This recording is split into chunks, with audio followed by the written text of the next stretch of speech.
сайн байцгаана уу? Та бүхний энэ өдрийн амар амгалан айлтгая.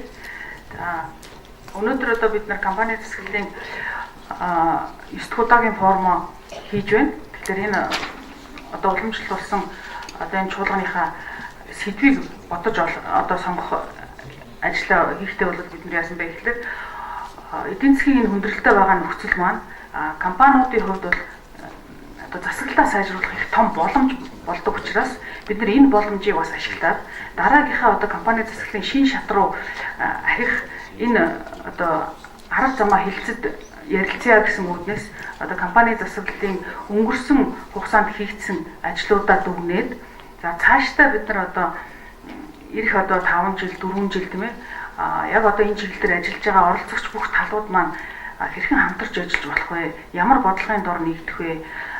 Одоо компани засаглалын чиглэлээр илүү одоо үр дүн төрхийн тулд одоо ямар арга замаар ажиллах вэ гэдгээ санал бодлоо солилцоод өөрсдөө тулгараад байгаа асуудлаа хэлцээд ингэж хамтарч ярилцуул их одоо үр дүнтэй байх зөв цаг нэмаа гэж бодоод энэ сэдвийг бол сонгосон байгаа.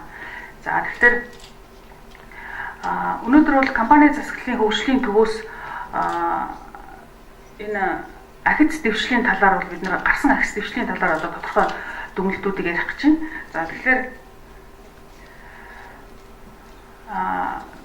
одоо энэ компани засаглал гэдэг ойлголт маань өөрөө бол ямар нэгэн байгууллагын юм уу зөвхөн одоо нэг газрын хариуцаж ажилладаг ажил биш тийм ээ. Тэгэхээр энэ бол нийгэм даяараа оролцдог, оролцогч талууд их өргөнтэй. За ялангуяа одоо манай энэ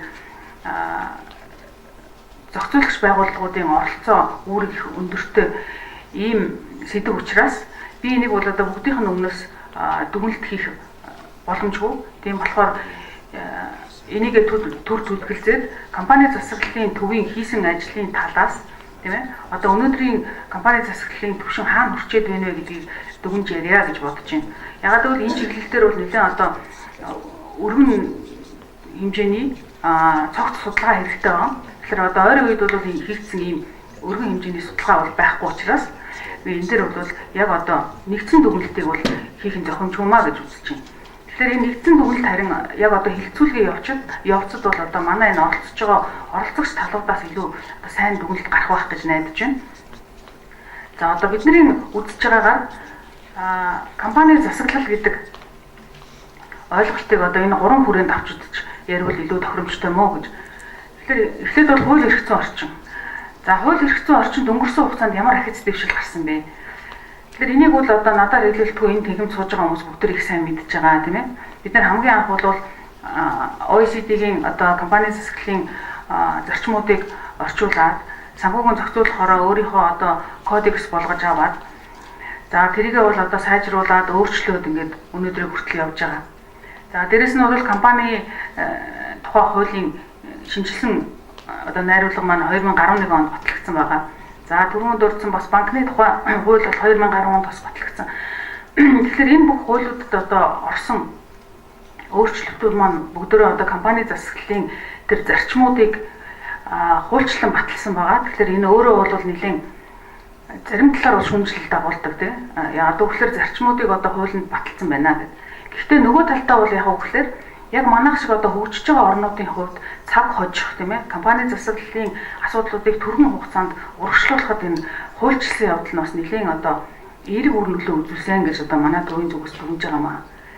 За компани засаглалын одоо энэ хууль эрх зүйн орчин дээр одоо бол яг биднэрт дутагтаад байгаа нэлийн одоо хэсэг бол төрийн өмчт компаниудын зохицуулалт дутагдж байна тийм ээ. Төрийн өмчт компаниудыг одоо компани тухай хуулиар явах энэ нөхцөл бол арай бүрдээгүй байна. Тэгэхээр компани яг одоо төрийн өмчийг зохицуулсан хууль ялангуяа одоо тэр төрийн төлөөллийг хэрхэн хэрэгжүүлэх үү тууз нь одоо яаж яг одоо бүрэн утгаараа ажиллах уу тийм ээ. Яг одоо манлайлалаа яаж хэрэгжүүлэх вэ гэдэг тал дээр бол тийм тусгай зохицуулалт шаардлагатай байгаа учраас энэ тал дээр бол одоо хууль эрх зүйн орчин маань бас нэлээд дутмаг байна уу гэж бодож байна. Тэгэхээр энэ тал дээр бол хилцүүлэлт оролцож байгаа хүмүүс маань илүү мэрэгжлийн зүгээс өөрсдийн асуудлуудыг ярих байхаа. За институт бүтцийн талаас нь авч үзэх юм бол за манайх бол бүтцийн тал дээр яг одоо энэ хөгжлийнхаа шатанд өнөхөр явж байгаа шиг байна. Тэгэхээр бүтцийн тал дээр бол одоо хуулийг хэрэгжүүлэгч гол зохицуулагч байгууллагууд санхүүгийн зохицуулахороо Монголын хөрөнгийн бирж, за төрийн өмчийн бодлого зохицуулалтын газар, Монгол банк гэдэг энэ газрууд маань бол засаглалын тал дээр нэлээд одоо олон ажлуудыг амжилттай хийж гүйцэтгэлээ. Тэгээ энэ тал дээр бас нэлээд одоо мэрэгсэн ийм одоо хөгжлийн үе шат руу орчлоо. За зөвхөн нөгөө талаас нь ярих юм бол зарим нэг талаараа харахад төрийн энэ үүрэг одоо агентлагуудын маань хүлээж байгаа үүрэг хариуцлагууд зарим нэг талаар маш одоо өргөн хүрээнд нэлээ их ачаалттай ийм үүргүүдийг хүлээж ийн л да. Тухайлх юм бол одоо санхүүгийн зохицуулах хорооны хүлээж байгаа үүрэг хариуцлага бол маш өндөр байна гэж би ойлгож байна. Тэгэхээр энэ үүрэг хариуцлага нь яг одоо тухайн байгууллагын одоо хүчин чадал тийм ээ боломж бүтэц зохион байгуулалттай харьцуулахад одоо нэлээд одоо ачаал ихсэн байдал ажиглагддаг учраас энэ тал дээр бол институцийн тал дээр одоо мэрэгжлийн яг холбоод байгууллагуудын үүрэг оройл их дутагдж байгаа харагдаж байна. Тийм болохоор энэ дээр бол одоо бидний энэ өнөөдрийн ярих хэлцүүлгээс үр дүн гарах байх гэж бодож байна. Юу гэхээр мэрэгжлийн байгууллагуудын оролцоог яаж дэмжих вэ? За мэрэгжлийн байгууллагуудад одоо энэ төрийн агентлагууд маань одоо төрийн зарим нэг үүргүүдийг хэрэгжүүлэх тэр одоо эрхийг шилжүүлэх асуудлыг яаж хийх вэ? Тэгээ энэ нэргээд одоо тэр хариуцлагыг сайжруулах тийм ээ хуулийн хэрэгжилтийг сайжруулах тал дээр бол илүү одоо боломжийг биднэрт олгоно гэдэг одоо тийм тал дээр бол миний санал бол байж байгаа. За институт дээр бол одоо улс төрөөс хамаарсан төрийн институтууд ингээд солигдох тийм ээ одоо байсан институт байхгүй болох дахин одоо татан буугдах шинээр бий болох за эсвэл одоо удирдлагууд солигдоод бүтцийн өөрчлөлтөнд орох гэдэг ийм асуудлууд одоо 4 жил тутамд гарч ийн л та. Тэгэхээр энэ маань эргээд компани засаглалд нэлээд одоо тийм сөрөг үр дагавруудыг бас авчирч байгаа тал байна. Тэгэхээр энэ одоо гарцаагүй энэ үзэгдлээс бид нар одоохондоо бол холдож чадахгүй учраас энэ одоо бүтцийн тал дээр гарч ирж байгаа өөрчлөлтүүдээс аль болох одоо сэргийлэх тийм ээ бодлогын залгамж халааг баримтлах гол одоо арга зам маань энэ мэрэгжлийн байгууллагуудыг дэмжих. За тэднэрт бол одоо зохицуулалтын зарим нэг одоо төрийн үүргүүдийг шилжүүлэх энэ одоо арга нь бол хамгийн оновчтой зөв юм а гэсэн ийм одоо саналыг төвшүүлж байна. За зах зээлийн хэсэгтэр буюу микро түвшинд бол ямар байна вэ гэхээр микро түвшинд ер нь бол компаниудын хувьд одоо бидний хийсэн судалгаанд борьоос харж байхад одоо ямар ч төрлийн компани байсан өнөөдөр бол бас тодорхой нэг юм шилжилтийн шатан дээр ирчээд өмнө нь бол компани засаглалыг бид нэр компаниудад ярихад илүү одоо тийм зардал талаас нь ч юм уу тий хардаг компани засаглалыг хэрэгцээгсэн ойлгодгүй байсан бол одоо компаниуд маань яаж юм гэхээр яг одоо компани засаглалыг хэрэгцээ юм а гэдэг талаас хардаг болчихжээ. Яагаад гэвэл яг юм түүхэн үе тохиогод байна л да.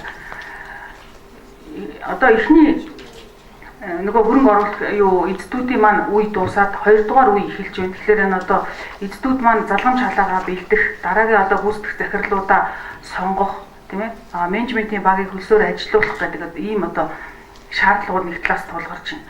За нөгөө талаас компаниуд маань бол томроод одоо өөр дөрөв нөгөө компаниудыг эрхэлж исэн, аж ахуй эрхэлж исэн арга барилаа өөрчлөхгүй бол одоо анх одоо компани байгуулж исэн тэр одоо тэр жижиг аж ахуйн системээр ажиллаж исэн тэр арга маань том холдинг компани дээр тохирхой болчиход байна.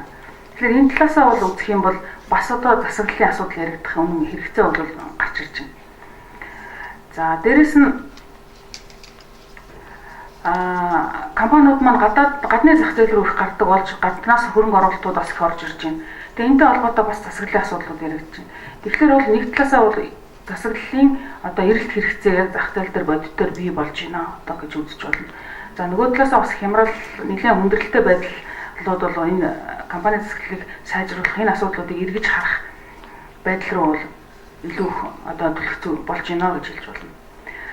За хөрөнгийн бирж болон хувьцаат компаниудын хувьд хөрөнгийн зах зээл дээр авч үзэх юм бол одоо хувьцаат компаниудын өмчийн төвлөрөл бол маш нэлээд төвлөрсөн шинжтэй байгаа тийм. Тэгэхээр энэ дээр бол яг хөөхлөөр өмчийн төвлөрлийг одоо задлах, сармагжуулах. За дээрэс нь одоо үндэсний том одоо компаниудыг хөрөнгийн бирж дээр гарах тэр одоо сонирхлыг нь төрүүлэх тийм ээ. Хөшүүргийг бий болгох энэ бодлогуудыг авч одоо хэрэгжүүлэх шаардлагатай болсон байна. Тэгэхээр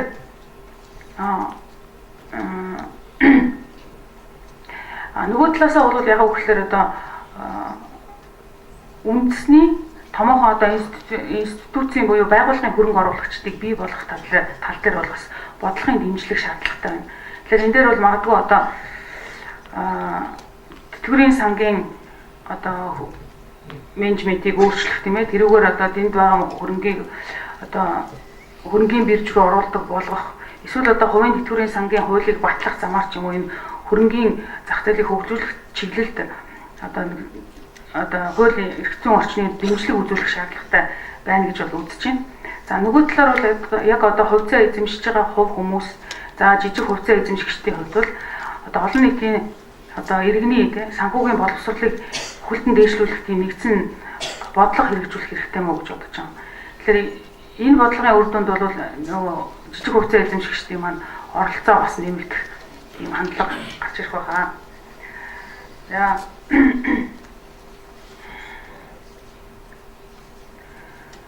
За энэ дээр манай компани засаглалын хөгжлийн төв санхүүгийн зохицуулах хороотой хамтраад за олон улсын санхүүгийн корпорацтай хамтраад энэ компани засаглалын үнэлгээг 2013 онд хийсэн байгаа. За тэгэхээр та бүхний ихэнх нь одоо энэ үнэлгээг харсан баха. Яг гэвэл энэ үнэлгээ бол 2013 оноос хойш дахиж хийгдээгүй байгаа. За энэ үнэлгээгээр бол манай компаниудын засаглал одоо 27.5% таа байна гэж дунджаар гарсан байгаа. Тэгэхээр энэ маань бол хувьцаат компаниудын одоо жишээн дээр олон нийтэд ил тод байгаа мэдээлэл дээр нь үндэслэж хийгдсэн ийм одоо судалгаа байгаа. За энэ үнэлгээний үр дүнд яагаад энэ одоо ийм бага 27.8% таа гарч байна гэхээр гол одоо доош нь татж байгаа үзүүлэлт нь тэр төлөөлөл удирдах зөвлөлийн одоо хариуцлага манлайлалт дутагдaltaй байна гэж 9.1% таагаар доошо татсан. За дээрэс нь компаниудын ил тод байдал тайлагнал хангалтгүй байна. За дээрэс нь оролцогч талуудын оролцооны асуудал ингээд яригдахгүй байна гэдэг ийм доош нь татсан үзүүлэлтүүд байна. Тэгэхээр яг одоо энэ судалгаанаас харахад бол ерөнхийдөө эрх зүйн орчин хувьцаа эзэмшигчдийн эрхийг хамгаалсан байдал маань бол харьцангуй дээгүүр. Яг одоо хэрэгжилтийн орчин дээр бол үнэхээр одоо таарахын үнэлгээ авсан байна. Тэгээ энэ үнэлгээг яриад байгаагийн шалтгаан бол энэ маань зөвхөн хувьцаат компаниудын кейс дээр төдийгүй халттай компаниуд дээр ч гэсэн одоо бидний дараагийн одоо энэ эндээс үндэслээд оюутнуудаа хийж үзсэн судалгаа энтрээс бол батлагдчих байгаа юм л да. Яг одоо энэ үзүүлэлт бол үнэхээр одоо хантай гарсан байна гэдэг. За тэгэхээр энэ үзүүлэлтээр үндэслээд манай компани засаглалын хөгжлийн төв одоо энэ засаглалын үнэлгээг доош нь татаад байгаа үзүүлэлтүүд дээр бид нэр өөрсдийн зүгээс ямар одоо санал санаачлалыг гаргаж сайжруулж ажиллаж болох вэ гэдэг дээр хэд хэдэн хөтөлбөр төсөл хэрэгжүүлж ажилласан байгаа. Тэгээ энэ хөтөлбөр төслүүдийг бол одоо би та бүхэн танилцуулъя гэж бодож байна. За юуны өмнө бол бид нэр төлөөлөл удирдах зөвлөлийн энэ манлайлал хариуцлагын асуудал яагаад энэ доор тавигдаад байна вэ гэхлээр энэ бол төлөөлөн удирдах зөвлөлийн одоо чадвартай холбоотой тийм. Тэгэхээр төлөөлөл удирдах зөвлөлийн чадвар маань өөрөө гишүүдийнхаа ур чадвартай холбоотой. Тэгэхээр хувь гишүүд маань ямар одоо ур чадвартай вэ гэхээр гишүүдийн хараа тус байдал тийм тэр шийдвэр гаргахад оролцож байгаа хараа тус байдлын тэр одоо чадамж таархан байна л гэж үздэг.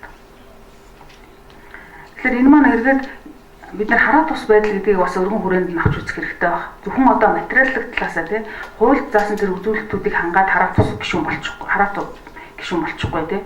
Тэгэхээр хараа тус байдал маань өөрөө тухайн зөвхөн материаллык байдлаар төдийгүй одоо өөрөө одоо оюун ухааны болон сэтгэл зүйн талаар хараа тус байх. Өөрөөр хэлэх юм бол мэдлэг чадвар, чадамж тэгээд дээрэс нь одоо бизнесийн ёс зүйн тал дээр тэр одоо гол хүмүүсээс хараа тус шийдвэр гаргах тийм чадaltaй гишүүд одоо дутагдaltaй байна гэж бид нар бол эндээс дүгнсэн байна. За энэ дүгнэлтийг үндэслээд тузын гишүүдийн ур чадварыг хэрхэн сайжруулах вэ гэдэг тал дээр одоо төсөл хэрэгжүүлсэн. Тэгэхээр тузын гишүүдийн одоо сургалт гэж бол богино хугацаа сургалтууд явуулдаг тийм та бүхэн ихэнх нь одоо тэр сургалтанд суусан баг. Тэгэхээр энэ сургалт бол нэг юм уу 2 өдрийн хугацаатай. За дээдлэн л 4 өдрийн хугацаатай ингээд сургалтууд байгаа. За манай төвөөс бол энэ сургалтыг болон бусад одоо засаглалтай холбоотой нарийн сургалтуудыг олон удаа бол явуулдаг. Гэхдээ эндээс бол нэг дүгнэлт гарсан. Юу гэхээр ер нь бол 1-2 өдрийн дотор 4 өдрийн дотор хүнд бол компани засаглалын ойлголтыг бийж бүрэн өгөх боломжгүй маа. Тэ? Энэ одоо хугацаанд суугаад төгссөн маань бол компани засаглалын одоо хараат бус гишүүн хийх хэмжээний одоо мэдлэгтэй болно гэхэд бол үнэхээр одоо бас очир дутагдaltaй. Тэгэхээр бид энэ тал дээр бол яаж байгаа вэ гэхээр компани засаглалаар мэргэжсэн магистрийн хөтөлбөр гэдгийг одоо санхүү эдийн засгийн сургуультай хамтраад хэрэгжүүлж эхлээд байгаа. За энэ магистрийн хөтөлбөр маань 4 жилээс эхэлсэн байгаа. Тэгээ энэ хөтөлбөрт одоо 60 гаруй оюутан нийтдээ сурч байна. Тэгээ энэ 60 гаруй оюутан маань дандаа одоо компани удирдах түвшинд ажилладаг. Дээд түвшний менежерүүд, за туузын нарийн бичгийн дарга нар, гүйцэтгэх захирлууд бол сурч байгаа. Тэгэхээр би одоо энэ хүмүүсийг юу гэж хараад байна гэхээр ер нь бол яг одоо мэрэгжлийн хараат бус гишүүдийг бэлтгэж чинь гэж ойлгоод байгаа. Тэгэхээр ийм одоо магистрийн түвшинд бэлтгэгдсэн энэ хүмүүс маань гараад одоо компаниуд дээр жинхэнэ одоо ажиллахтаа мэдлэг одоо чадварын тал дээр хараат бус байж чадна гэж үзэж байгаа. За тэгээ энэ хөтөлбөрийн маань онцлог бол нэлээд одоо тийм практик шинжтэй, ердийн одоо нөгөө сургалтын хөтөлбөрөөс ялгаатай. Одоо манай энэ шинэ Орсын одоо оюутнууд маань гадагшаа аялалд явна. Тэгээд тэр аяллахаа хүрээнд бол компаниудын засаглалтай очиж танилцах гадны компаниудын. За гадны байгууллагуудын одоо тэр засаглал хэрэгжүүлж байгаа байгууллагуудын үйл ажиллагаатай очиж танилцах ийм одоо сургалтуудыг хийхээс гадна ирээд одоо Монголдо бол зүгээр одоо танхимд ингээ идэвхтэй суугаад байхаасаа илүүтэйгээр яг одоо засаглалтай холбоотой ямар асуудлууд нийгэмд тулгараад байна. Тэрүүн дээр бидний одоо идэвхтэй дуу хоолой болж яг тэрийг одоо төсөл болгож одоо авч судлаад тийм ээ шийдэл гаргаад холбогдох байгууллагуудад бид нар бол тэр шийдлүүдэд санал болгож явах одоо ийм практик шинжтэй сургалтуудыг хийх юм аа. Тийм учраас одоо өнөөдөр энэ хилцүүлэгт орж байгаа энэ байгууллагууд маань засаглалын тал дээр бас манайхан оюутнуудтай бол хамтарч ажиллах юм бол одоо илүү мэрэгжлийн ийм үр дүн гарнаа гэж үзэж байна. За саяны одоо судалгаан дээр бас нэг тараахан авсан үзүүлэлт маань бол мэдээллийн ил тод байдал тийм ээ тайлагнал дотор. Ер нь бол ил тод байдалгүйгээр тайлагналгүйгээр компани засаглалыг үнэлэх өөрөө ерөөсө боломжгүй тийм ээ. Тэгэхээр нөгөө дүр хэсгсэн ардчилал гэдэг шиг дүр хэсгсэн засаглал байж болно тийм мундаг тууцтай байж болно, туузын гишүүд нь үнэхээр мундаг хүмүүсээс бүрдсэн байж болно. Гэхдээ үнэхээр тэр засаглал тэгтээ тэр цаана яаж явагдаж байна гэдэг нь бол ил тод байдлаар л хэмжигдэн тийм. Тэгэхээр ил тод байдал байхгүйгээр бол засаглалын тухай ярих өөрөө үнэхээр одоо шалтгаалтай. Тэгэхээр манайх одоо ил тод байдал дээр ийм таарахын үнэлгээтэй гарчин гэдэг маань өөрөө ер нь бол бас засаглалын үнэлгээ маань үнэн байх уугүй юу гэдэг дээр бас эргэлзээ төрүүлж байгаа байхгүй. Тэгэхээр бид нар бол одоо энэ төслийнхаа тухай ярих гэж байна. Хоёр дахь төслийн тухай жилийн тайлангийн одоо олон улсын стандартыг хэрэгжүүлэх төслөө. За ерөнхийдөө бол хувьцаат компаниуд, төрийн өмчт компаниуд гээд тайлан гаргах шаардлагатай компаниудын дунд зарлагдсан энэ төслийн хүрээнд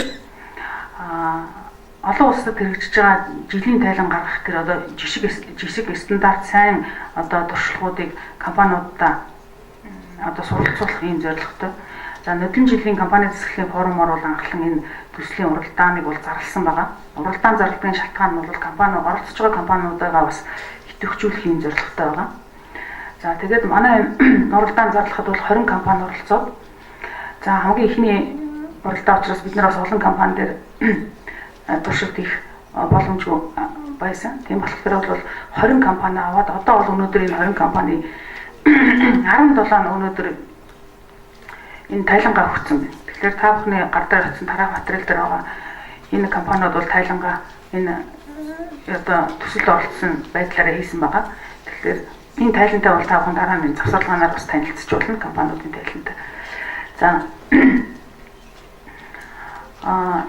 ер нь бол компаниуд дээр очиход энэ тайлан гаргах хэрэгцээ шаардлагыг бол компаниуд маань ойлгоцсон байна. Үнэхээр одоо бид нарт хөрөнгө оруулалтыг татах тал дээр за гадны байгууллагуудтай ажиллах тал дээр өөрсдийнхөө одоо яг одоо байгаа нөхцөл байдлыг дүгнэх тал дээр нэгдсэн ийм цогц мэдээлэл хэрэгтэй байна. Өөрсдөд нь хэрэгтэй.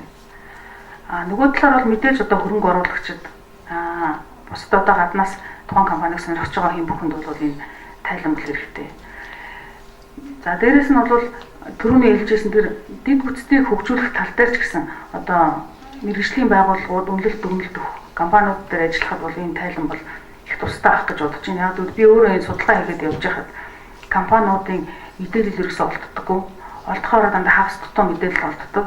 Эсвэл санхүүгийн тайлан, эсвэл татварын тайлан, эсвэл одоо санхүүгийн тайлан ингээд товчилсан маш товч бага хэлбэр дээр үйл ажиллагааны тайлангуудыг ингээд оруулсан ч юм уу. Ер нь бол нэгдсэн байдлаар ингээд дүгнэхэд их хэцүү тийм мэдээллүүд гарч ирдэг гэсэн.